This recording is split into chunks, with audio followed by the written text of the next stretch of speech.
Welcome back. A few weeks ago, we found out that attorney Brooke Goff has a passion for baking. Yes, she actually has a regular series on Facebook where she shares recipes and legal advice. Melissa Cole joined her in her kitchen to make some cookies, the perfect cookies. Take a look. Hi everybody, today we are joined by attorney Brooke Goff in her lovely kitchen. Hi there. Hi, thank you. We are going to be baking some cookies today. The best chocolate chip cookies you've ever had. Okay, so I can't wait for this recipe. But we also want to know, you're a busy mom of 2 and working all the time. Sure. How do you juggle it all? I mean, I have a 5-month-old little girl now, so you know. Are you sleeping? I am. So let me tell you, all moms out there, soon to be moms, the one thing you want to invest in is a night nurse if you can. Okay? Yeah. So 3 nights a week, I have a woman that comes. She's part of our family now, Paula, and she is amazing with my daughter. She's been since 3 days old. She's been doing this, and she stays over so I can actually get some sleep. And when you're breastfeeding and stuff like that, sleep is key. I mean, like literally, you are so stressed. Everything is just. It's just like if you're not functioning, nobody in the family is functioning. Well, that's it, and everything just seems like so out of reach when you're so tired and you're not processing. So, like, yeah, so the night nurse was key. I was able to get back to work within a couple weeks from home. I wanted to stay home with my daughter a little bit, but yeah, I have an 11-year-old son, so I kind of did parenthood twice, right? And it's great, you know. I run. I mean, the other child I have is Goff Law Group, right? So I run an empire. I have almost 50 employees now, and you know, unfortunately, when you're a business owner, although you get maternity leave, like physically not there, you're still there. Constantly having emails, calls, I'm sure. Yeah, it's great. I mean, you know, I think that when you love what you do, and it's not a job, it's a career, it's like it's not really work. And it really is true. People say that, and I think like half the time I watch them say it, and I'm like, I don't really know if I can believe you or not, right? I genuinely mean it. I love what I do. I love running the business and being a lawyer. I love debate. I mean, I literally just create all my own rules and I follow them and I beat to my own drum. It's great. That is great. Yeah. All right. So we're making some chocolate chip cookies. Is this like a family recipe? It's not. So this is mine. My mother would tell you hers are better than mine, but she's wrong. So she like, I think that once you make cookies, you need to take the dough immediately and bake them. My mother will like freeze them.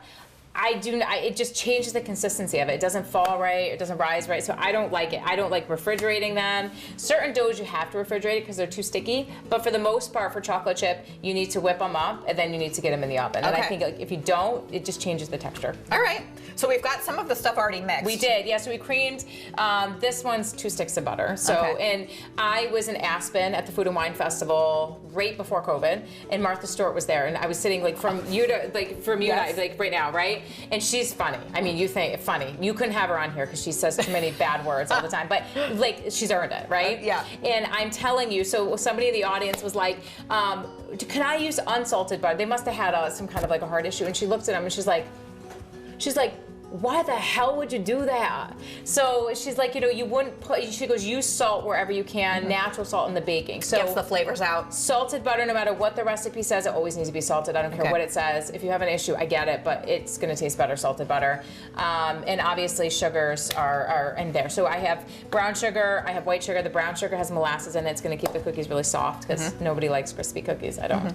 Well, I think if you melt butter, then they become crispy, right? You wanna just leave it soft? So the beauty, so what I do is melted butter not necessarily makes them crispy, not always. I find a mix between the two. So you want to be able to grab it, but it can still drip down a little bit. So what I do is I use it room temperature, then I zap it for like maybe 3 seconds. Okay. And a lot of times that like in between period really lends itself. Because you gotta remember, soft cookies means density, means moisture. So your eggs are gonna bring in the moisture, your brown sugar with the molasses are gonna bring in the moisture, and then obviously any other kind of wet ingredients are gonna bring in the moisture. All right, so what else are we gonna add to this? So we're gonna add, so we cream the sugar and stuff already. So you're gonna add your 2 eggs, your vanilla. I get my vanilla at Costco. Okay, I do too. But I have it's a client that's been making me vanilla recently, and it's amazing. Homemade vanilla, yeah. Homemade, yeah. That's good. And I never measure it out because you don't want to do that. I always go a little extra. You'll cream that together, right? Do that for a few seconds. And then you're gonna put all your dry ingredients together. I always recommend people measure everything out first. All my dry ingredients are usually in one bowl like this. Always measure out before a recipe because you don't want to forget anything. But you also, who has time? Like, it just so happens when you sit down to make cookies, like, everything happens, right? Like, the whole house goes up. So then you're gonna mix all that in. Okay. You're gonna whisk your dry ingredients, not with a spoon, with a whisk. You can get these so cheap too. These are like whisk. I get mine at Crate and Barrel or Sur La Table in Canton now. But And then are we yeah. gonna put that in here? That's it. Okay. Now, we can, you throw it on the lowest setting. If you have one that doesn't tilts, you want to make sure it's locked into place. And then just slowly but surely, you can use your whisk too. Because you don't want this to go flying everywhere. No, and it will. Yeah. We've all been there. Will. We've all had that happen. Yeah. My son, I was in the kitchen one night with him baking, and he's like, "Oh, okay, flour," and he dumps 2 cups of flour in, and I wore it. And he laughed. He probably would tell you the story to this day, but That's cute. And you bake a lot with your son too. I do, yeah. Which is a nice And tradition. now that my you guys have. daughter bakes. I have a chair over here, and I claim she bakes me. I put on Italian music, and we just dance around and we bake. So That's it's fun. cute. Yeah. And you can find Brooke cooking on your social media channels, Yeah. on your website. You have lots of good recipes. We do, and also, you know, we're building an addition onto our current space, and in there is a huge shoot studio. Oh, so wow. we do all this, and in there's going to be a fully renovated, all put together Thermador kitchen. So we're going to be able to shoot them in the studio. Very nice. Yeah, we'll be shooting them in the studio. So we'll have some lights and stuff, but we're going to be starting Bacon Sips daily in the fall. So I'll be doing recipes every day. We hand out KitchenAid mixers. Every time somebody sends us a recipe and we make it, we send it out, and yeah, we have a lot of fun with it. We get to involve the community. I talk about personal injury tips, and yeah. That's Who good. doesn't You love a learned free mixer? something. You're getting a great recipe. Yeah. All right, so we put the chocolate chips in, put them in the oven. We and do. Then should we the see next step would be obviously chocolate chips in. We all know how to do that, right?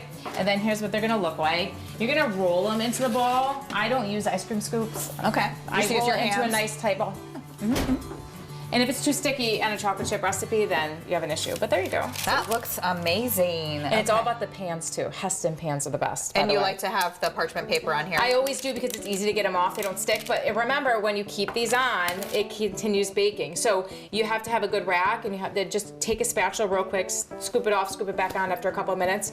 I always take my cookies out when they're not yet completely done, so they still have a little bit of moisture in the middle. You'd be like, and you want to just scoop them off, because if you leave them on here for a couple of minutes, they'll bake perfect to temperature, and then you throw them on the rack, and then they're great. People leave them on here, you'll leave the room, and then they'll turn really dark brown. So. All right. Well, this is an amazing cookie recipe. Thank you so much for Thank sharing. you. All right. Oh, those look amazing. I need those to come here right now. Yeah.